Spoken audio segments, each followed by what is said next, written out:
How to break your fast. Here are my 4 rules for breaking your fast. Rule number 1.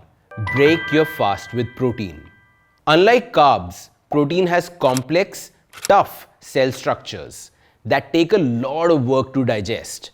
So the tummy gets fully engaged and the brain gets the signal that, hey, stuff is going on down there. Hence, satiety signals, that is, the feeling of being full, hit sooner and stay longer. So, break your fast with protein. A source like eggs, tofu, chicken, edamame, fish, a protein shake or soy. It'll make you feel satiated and you won't go rummaging through your pantry or fridge trying to eat everything in sight.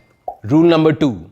Do not break your fast with simple carbs or high GI foods. When you break a fast, your body is extra sensitive to carbs.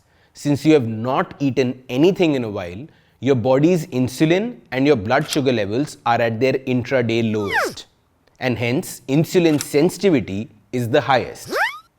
And the very definition of high glycemic index foods is that they spike insulin fast. You can imagine what that does to a fasted body. So, best avoid sugars or processed carbs while breaking your fast, since they will lead to a massive increase in your insulin and your blood sugar.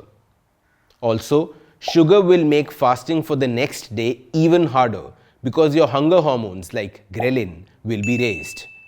This is because high sugar foods increase your appetite but do not satiate you. So, the more the sugar your body has, the more sugar it craves and you continue to feel hungry. If you really feel you need instant energy or are craving something sweet, reach out for fructose. Have a fruit like half an orange or an apple. That should help settle the cravings. Rule number 3.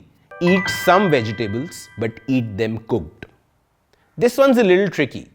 Vegetables are great and you must eat some veggies as you break your fast. But there is a way to do it. Consuming lots of vegetables in the raw state right after fasting could lead to gas, indigestion and bloating. This is because raw vegetables contain high levels of fiber and devoid of the heat from cooking, they could irritate your stomach. But consuming vegetables in the form of some soup or a small bowl of steamed veggies is a great idea. The fiber now is partly broken down and far easier to process. And the fiber is great for your gut bacteria, which too has been starving for a while. It'll kickstart the digestive process in right earnest. Rule number 4. Avoid inflammatory foods. This one's obvious. You don't want to inflame an empty stomach. So, foods high on masalas, dairy foods, especially if you're even mildly lactose intolerant, and deep fried foods should be avoided while breaking a fast. In fact, depending on your lactose tolerance, you might also want to stay away from whey protein if it bloats you, and instead use a plant-based protein to break your fast. Ciao for now.